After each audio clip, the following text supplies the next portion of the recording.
Welcome to the Page One Podcast, a twice-weekly podcast featuring a variety of guests and thought leaders on topics ranging from channel strategies to tariffs, influencer marketing, best-in-class product launches, and all the details about how to accelerate your e-commerce sales with the big box retailers, or what we call R-commerce. Now here's your host, Luke Peters. Thanks for joining us on the Page One podcast. I am your host, Luke Peters of Newer Appliances and Retail Band Digital Strategy Agency.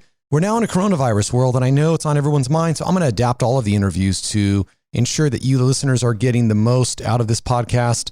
And so you can expect us to get right to the point and provide valuable insights in relation to our current times, with a focus on COVID-19 impacts and hopefully give you some strategies on your own businesses. And before we get to that, quickly, I am offering a free evaluation of your online sales strategy. If you're interested, find me on LinkedIn or email me at luke@retailband.com. In this episode, you're going to hear from Shannon Susko on how to implement a strategic execution system into your business. So what does that mean? Many of you have heard of OKRs or X Matrix Ocean Planning, which I've done both. Maybe the Gazelles framework or EOS. So her framework is similar to the previous two that I just mentioned. And I actually read her book called 3HAG. Let's see, hold on. What's the full title of your book? Is 3HAG Way, Strategic Execution System that ensures your strategy is not a wild ass guess. I love that title. And welcome to the show, Shannon. Yeah, thanks so much, Luke. Great to be here. Okay, quick, and a little bit about Shannon for you, the audience. She has an amazing resume here, 20 years of experience building and leading high-growth technology companies in the financial services industry, co-founded, served as CEO, two companies, Subservio and Paradata, which I love those names. I believe, sold both of them, sold Subservio in 2011, Paradata in 2006, founded her CEO coaching worldwide speaking business in 2011, and that business is called Metronome Growth Systems. And she is recognized as one of Canada's top 40 under 40 and has a gazillion other awards.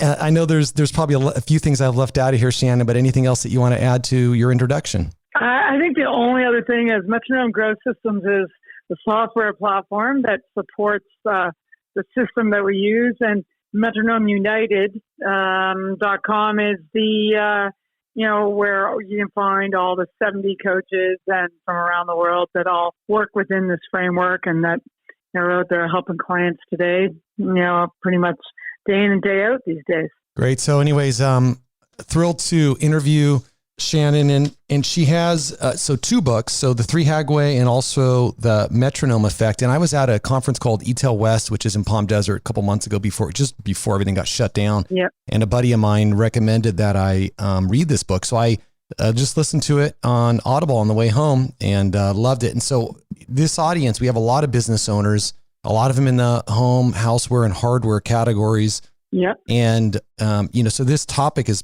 perfect for them because, obviously Shannon's an author, but has also co-founded and sold two businesses. And why don't we just, get right to the start here on COVID-19. How are you coaching your clients through this right now? Yeah. So, from a perspective of focus, obviously, team first, everyone's heard that, a lot, and team safety, first, depending on what your business is, that's front and center, taking care of our families and whatnot and their families. But we're doing that every day. But the other pieces are, and the big one that we did last week, which was well attended globally, was just the focus of mapping your cash from the bottom up and being able to extend your cash runway and forecast your cash runway as far as you can. And then doing that in the light of our new environment that we're operating in and thinking about, a lot of people are saying, throw out those long-term goals. They're not important right now. Well, I tend to differ on that. And we still go back to, the core purpose hasn't changed. Our 10-year goal hasn't changed because of what's happening. Our 3-year goal, we're going to have to adjust and how we're going to get there. And maybe we're even going to have to push it out. But that allows us then to focus on here and now and tie back together, mapping our cash from the bottom up. And then the last thing in coaching our clients out there is you cannot communicate enough. If you think you're communicating enough, you're probably not. And add in that extra thing that maybe makes you feel uncomfortable, like you've said it too many times or you've communicated too many times. You just can't actually communicate enough as leaders of your businesses, no matter what size. Well, I think that last comment's a great one. In my business, I was thinking about just that very point of making sure that I kind of get out and have a few more quick one-on-ones with people that I may not be doing that now, just because in the past I would see them around the office. So I think over communication is key. And right. Talk about the first one. So you mentioned map cash from the bottom up. Is that as simple as creating a better cash flow model, or is that fine, or is it even more than that?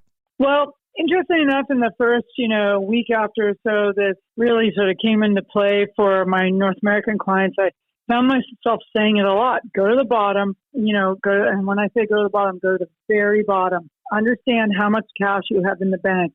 Take that by what it costs per month to run your business. Divide that by the amount of days, right? So you can get to days of cash that you have right now, if nothing else, another dollar came in. A lot of people go, oh, that's awful. I go, it is awful, but the brutal fact is you know how much money you have in the bank and you know what your business costs you today.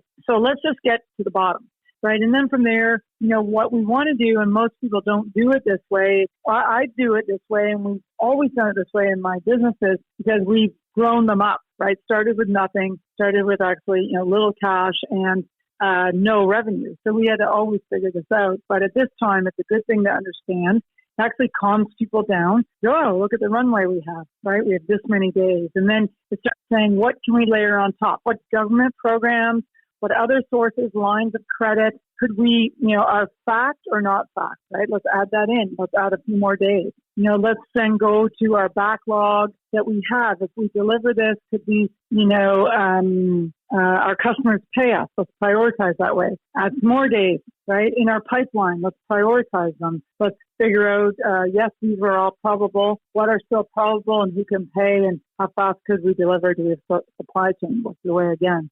And so we're just trying to get a really good view on how long our runway is. And it helps us really get rid of the noise around it and get uber focused on what are the key things that matter right now to get us to the other side. And then, then the discussion comes back to scenario planning, right? So what do we expect to have happen? No one's got, everyone's got the crystal ball, but no one knows, what exactly is going to happen here. But having that discussion with your team, mapping out, paint the picture of what a most likely case scenario could look like. Put some numbers around that, then, talk about the best case scenario, and then go to the worst case. What are the absolute minimum things that we think are going to happen? And a lot of people actually don't want to do that time, but it doesn't take very long. And it's probably one of the best discussions you'll have with your team, whether it's a 1 or 2 person team to all the way through to a bigger team that you'll have in order to get everybody's heads around and clarity of what we have to do. And then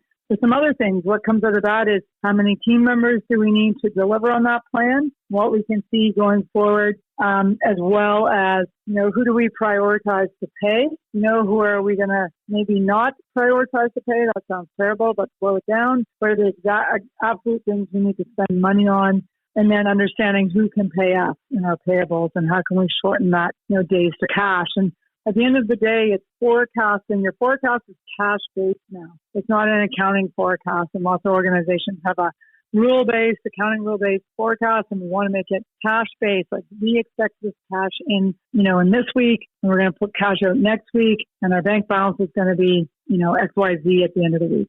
It's really getting that granular and detailed and sharing that with the whole team.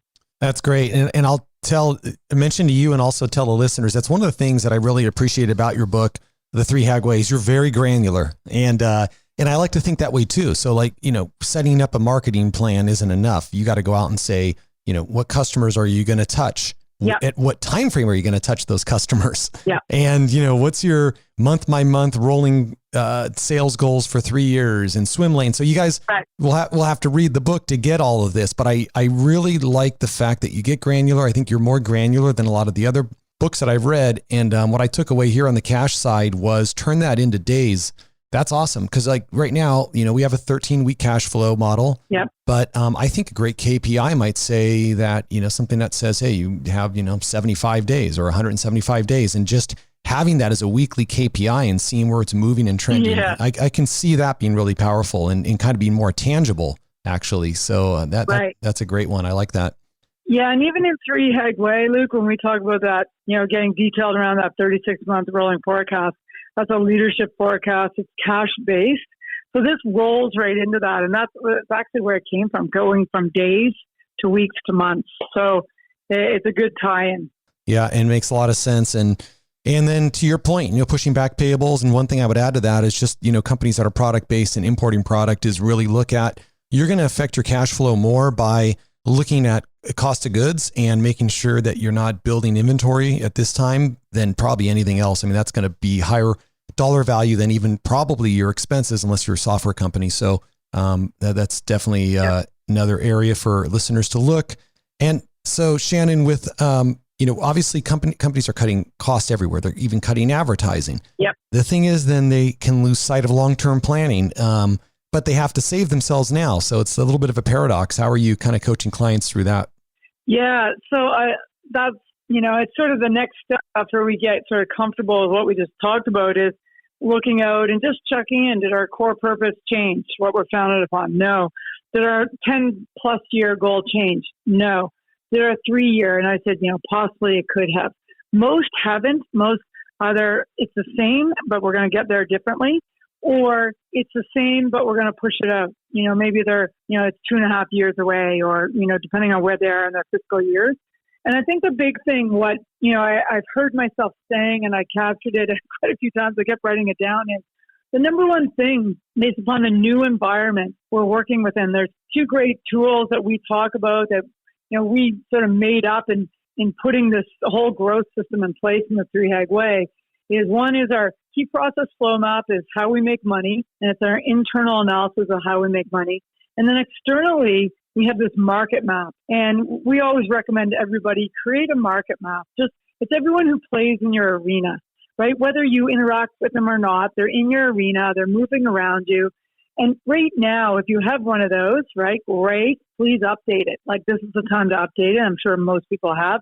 If you don't have one, there's no time like right now to create that market map. And it's very simple. There's lots of documentation out there on my site and within the book to create that. But why I want companies to do that, and in the next step, is I want to validate with my clients and the companies out there that who their core customer was or is, that we validate that their number one need is there, or it's the same, or it's not their number one need anymore. Something else is the number one need because of the new environment we're in.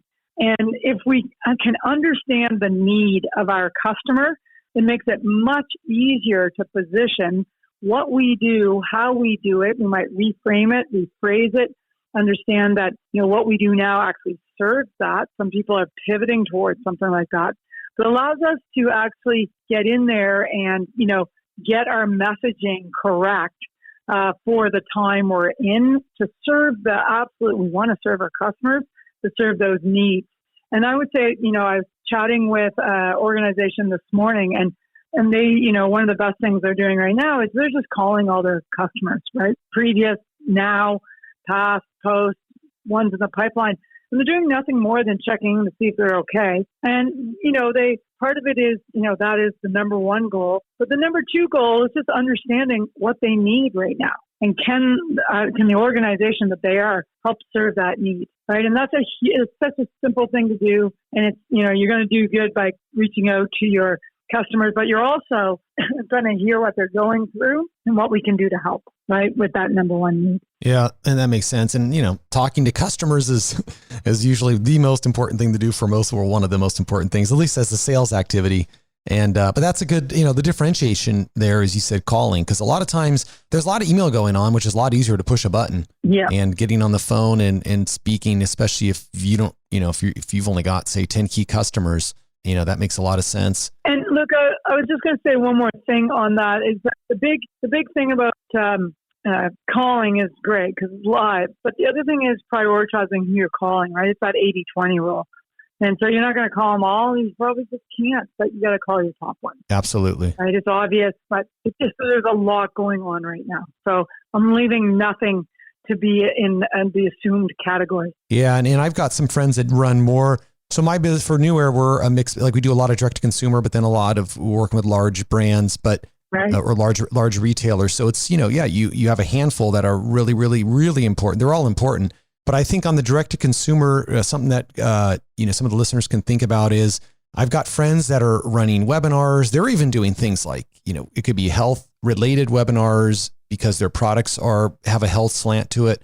So, and they're getting a lot of engagement because people are at home. And if you have a strong email list and a strong community, that could be another place. If you're on if you're direct to consumer and you can't touch everybody individually, that's a way you can get them on a webinar because absolutely, that's the trend right now.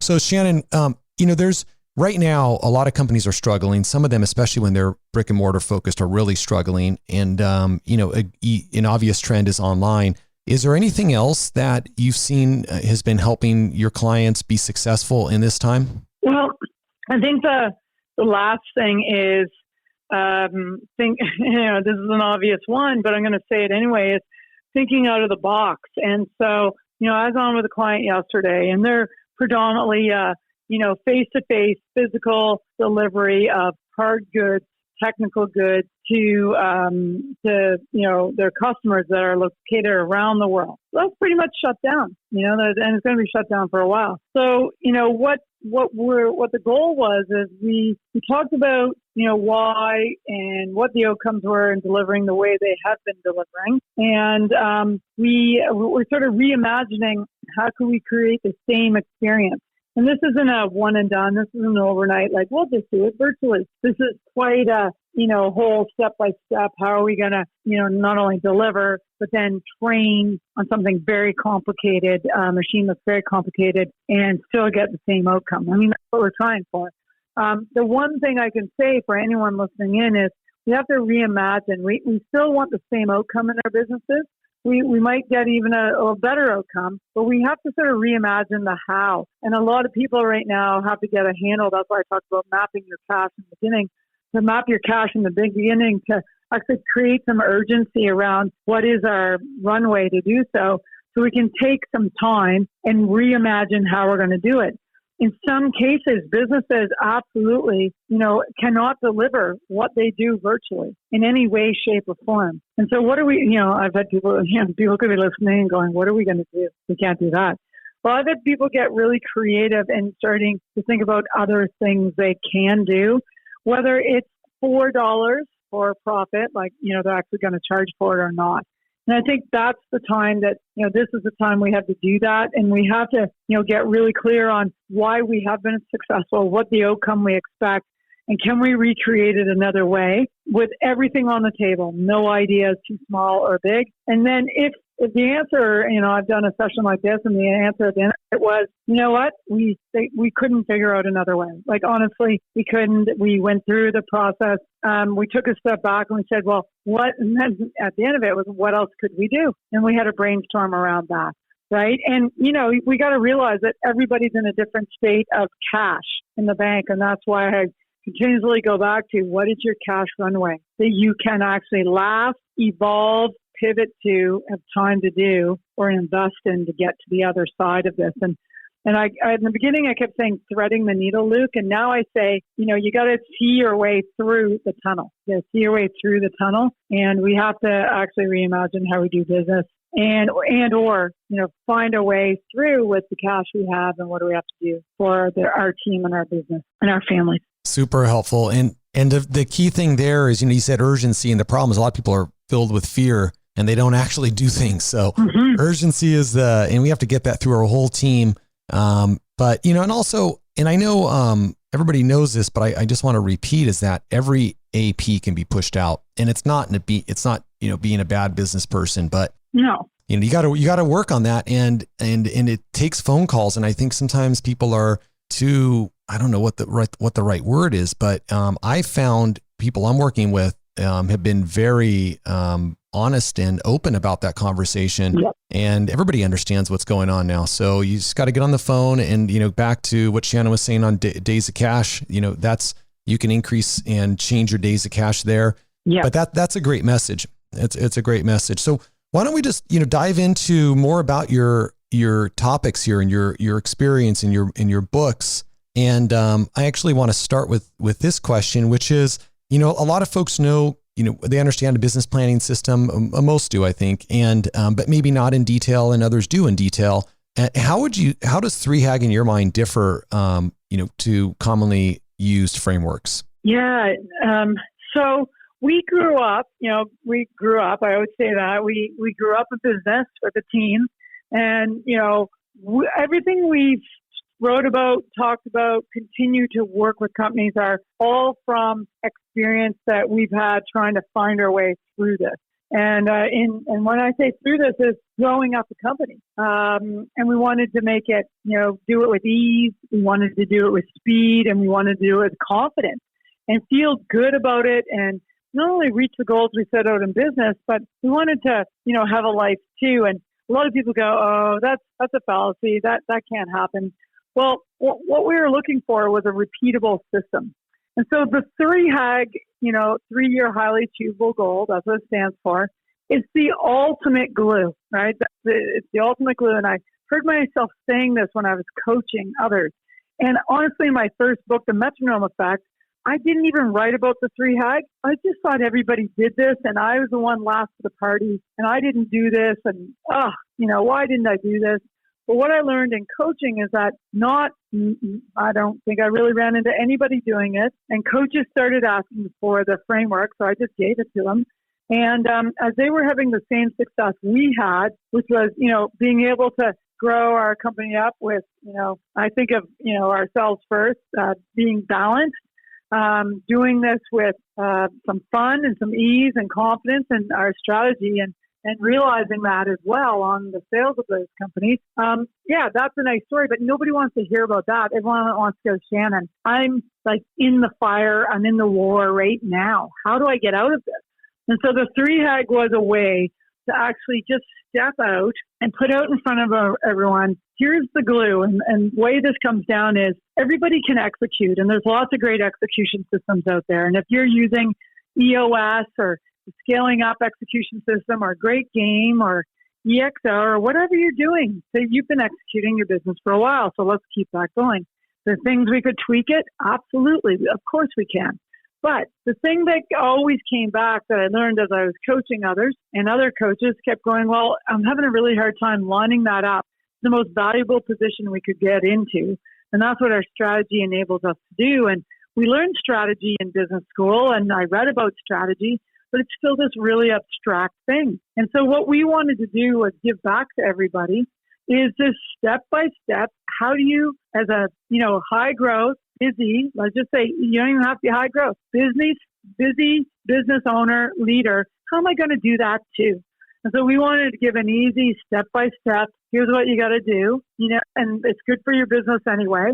Stepping from the key process flow map that I talk about is how your business makes money, the environment you play in, the market map, I always mentioned those, to your core customer, we talked about that, to then creating and developing the strategy with your team and being able to articulate it easily, right? Show a picture, say it simply, because strategies, most people can't even articulate a strategy in less than a 200-page document or a 5-minute, long description.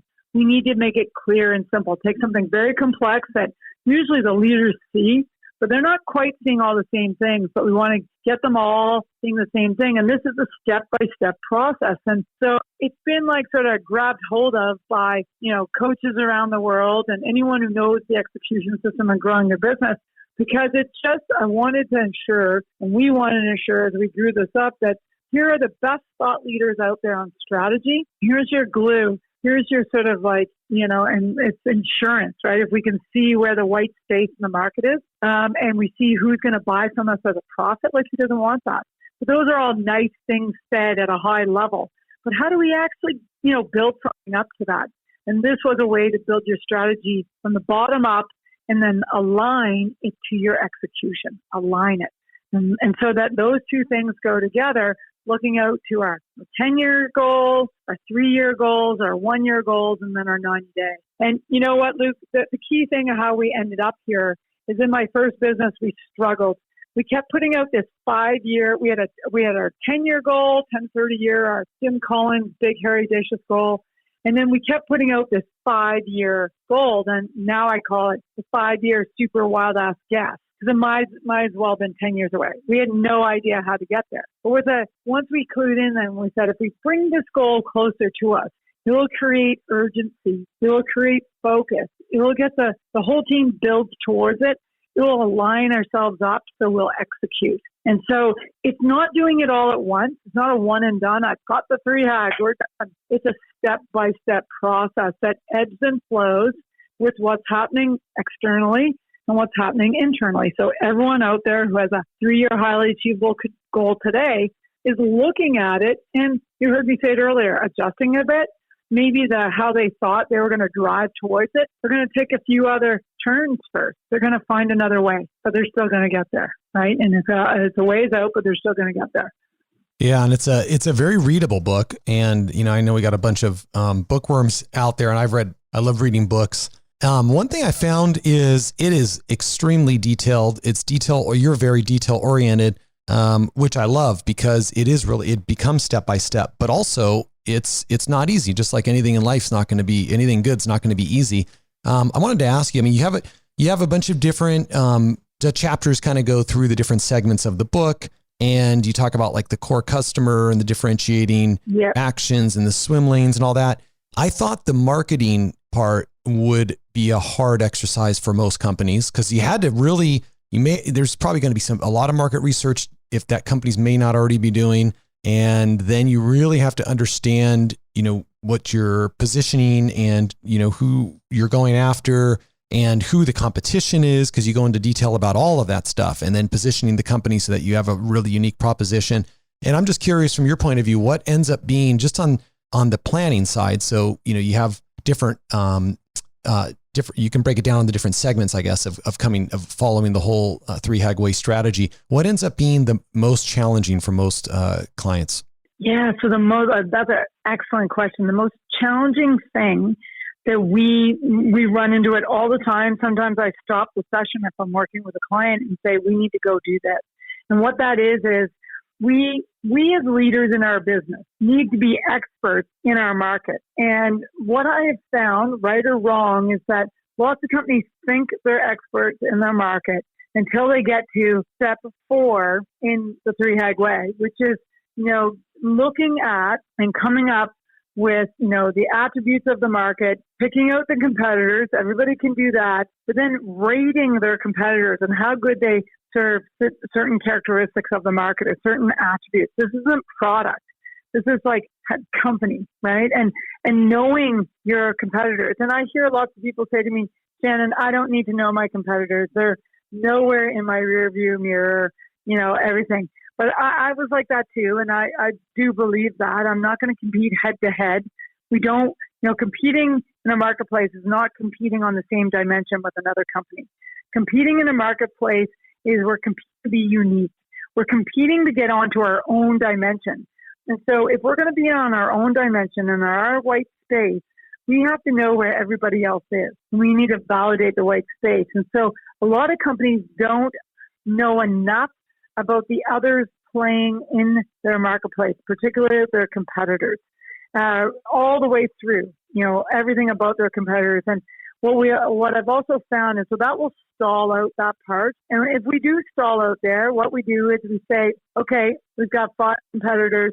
Who wants to take competitor number 1 and go learn everything you can about them? And please bring it back so you can share it. Let's do competitor 2. Let's do competitor 3, 4, however many we're doing. And we need to bring it back because we as a leadership team, one of the top 3 barriers for holding back a company is understanding market dynamics. And leaders need to be the experts at understanding their market, not just the CEO or not just, the president of the company or not just them and the salesperson or the marketing person.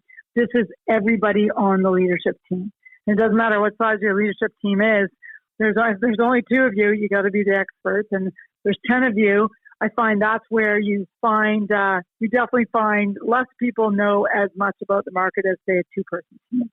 So that's what will stall it out, not knowing enough. And that's the biggest theme I see there is is companies aren't looking out enough into the market and understanding who's out there, who's playing, and how they're currently positioned in the market.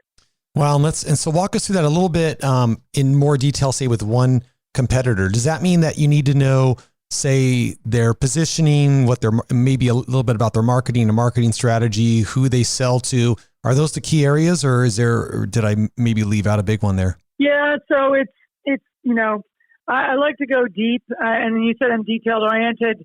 I definitely am, but I sort of had to lose that along the way as I, growing up as a CEO, and you have to let other people take on the details. But one of the things as a leadership team, we need to understand, and there becomes different levels of this. The first time through, most teams go, okay, this is the company, these are the products, this is their size, this is what they're known for, here's what they're good at, here's what they're not good at. So that's usually round one.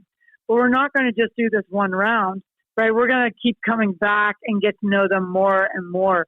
And we're going to get to know them probably personally more and more. But the better we get to know who's all playing around us in our arena, the better chance we have to come up with the best strategy to position ourselves, right? Which is, away from the others, right? Because if we're on the same dimension, it's usually a race to the bottom, and we're usually going to, differentiate on pricing, which is why it's a race to the bottom.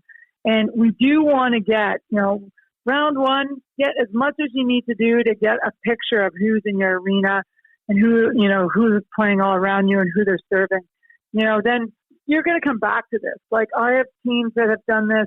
I've worked with them maybe 3 or 4 years. We've done and re-upped what this is called an attribution map. And we've re-upped an attribution map, and sometimes we've done it, 4 or 5 times in the first year, because we're just trying to learn, because we haven't done anything. If we have a good idea of our market, we can create a really good picture, and this picture helps us decide. Strategy is about deciding what to do and what not to do.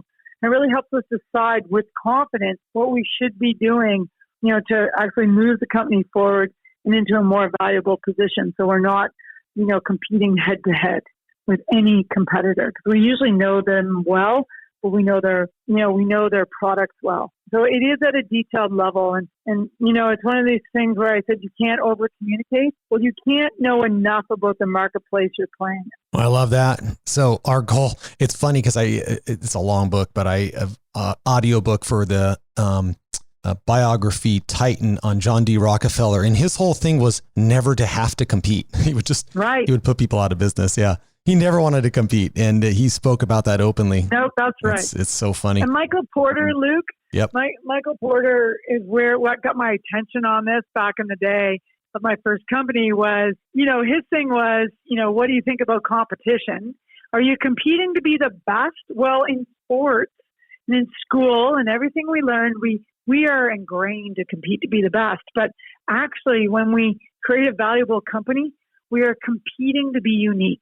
And that has stayed with me. That picture stayed with me. And so everything that we learned in the steps on this is a key step to understand how do we become unique. And it gets back to Rockefeller going, just I don't want to compete with anybody else. Of course not. Then we have that space to ourselves.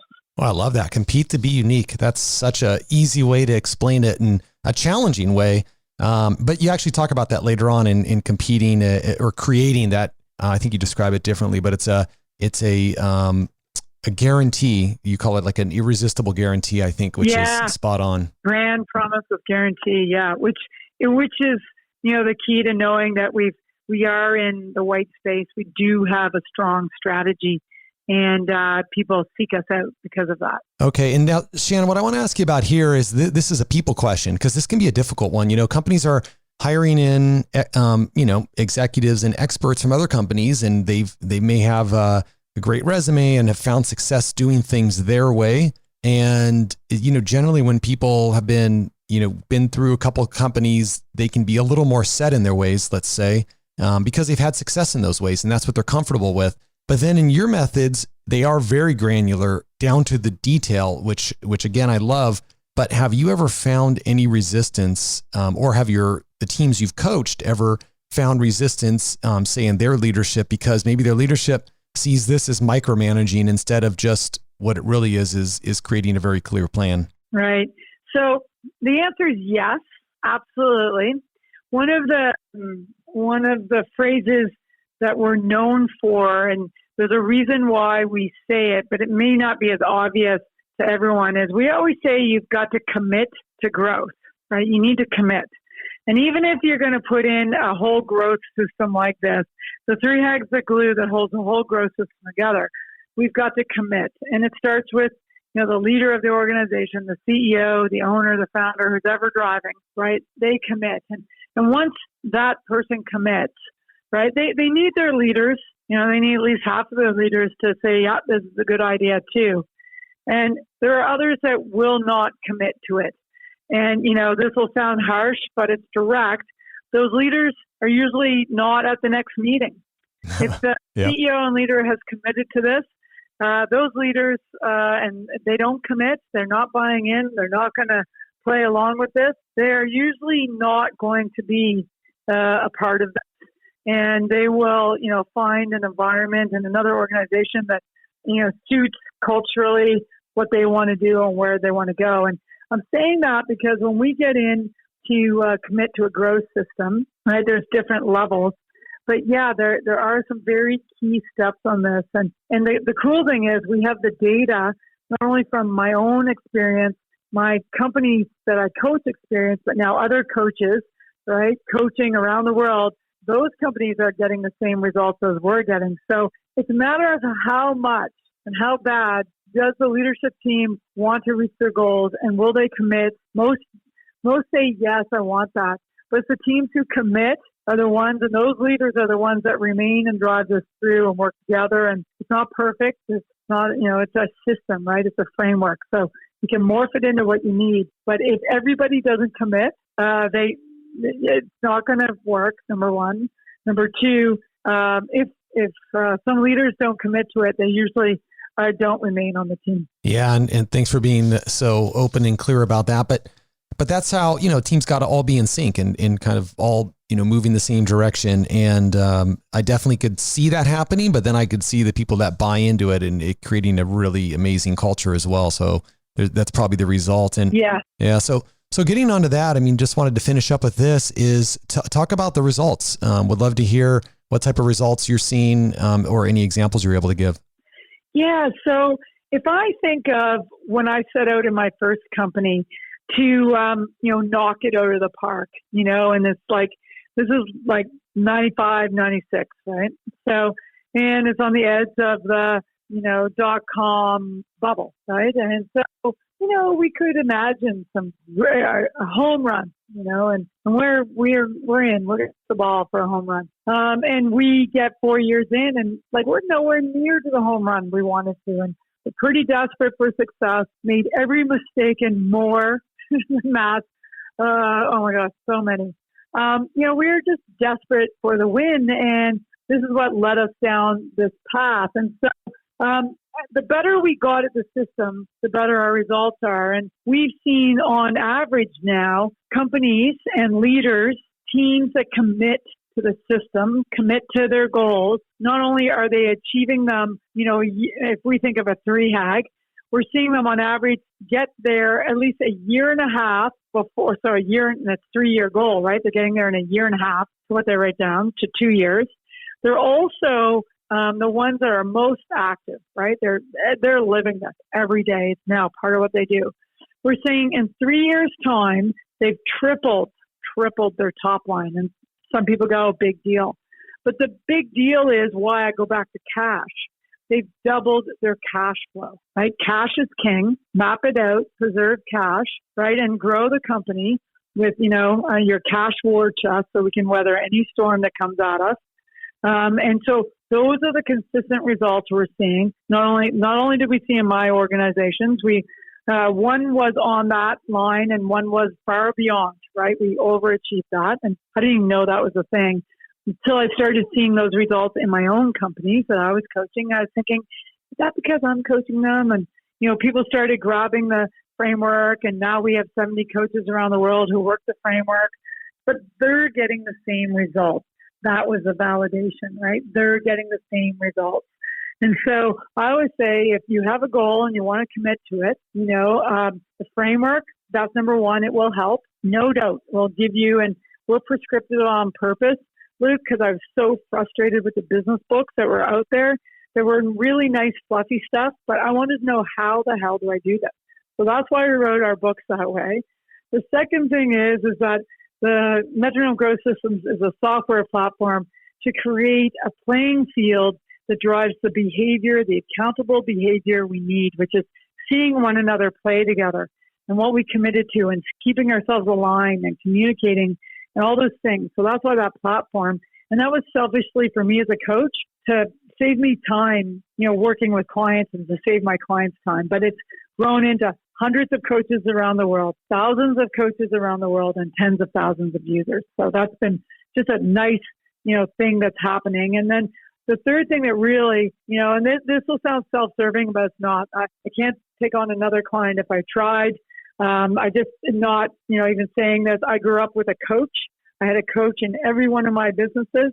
I spent over $1 million in coaching fees for me and my team. And some people are going, $1 million, are you nuts? But why I say that is that coaching married up with a process and, this team accountability allowed us, to drive our, keep our commitment to ourselves and drive it forward and save us, in the first company, not really save us, but in our second company, really save us from making the same mistakes over and over. And you heard me say in the first 4 years of my first business, we made a lot of mistakes. Oh my gosh, I never wanted to go back. Yeah.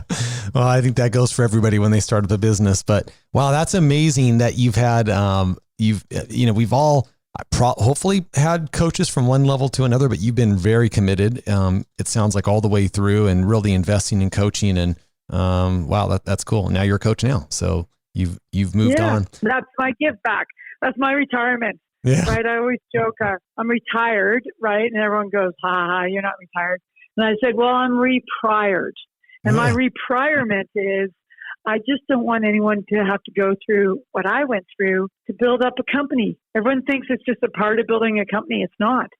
That's a very traditional way, slogging it out, getting a bit of growth each year. Let's not do that. Let's figure out how we, create this repeatable system so that it becomes ease. With ease, we grow our company. With speed, we grow our company. And with confidence. Well, we'll put links in the show notes. I'm going to definitely look at it as well. I know we did OKRs a while back, but see, the thing with OKRs, they're great for creating goals, but, and they're kind of trendy in Silicon Valley, but there's not, there's some accountability, but not enough, and there's not enough structure. So, definitely going to look into this and see if it can get the whole team together. And again, we'll put it in the show notes. And before I let you go though, I did want to ask one more question, and that is just, you have so much experience. You've done a lot yourself. And then of course you're interfacing with a lot of clients. What are usually I'll ask what practical bits of advice, but here I kind of wanted to ask, is there something that stands out, like mistakes that you commonly see businesses making? Maybe one or two, types of common mistakes you see. Yeah. And this is going to sound soft, because people think this way, but the number one thing I see is the CEO, the leader, not investing in making culture, and culture can be squishy, and we got a whole another conversation about culture, but not making that their number one thing. And we think of people in three things: the cultural system, the cohesive system, and the human system. And if we can have those in such a good place, like those are firing, those are three systems in the overall growth system firing. Oh my gosh, it will make it so much easier to grow up your company.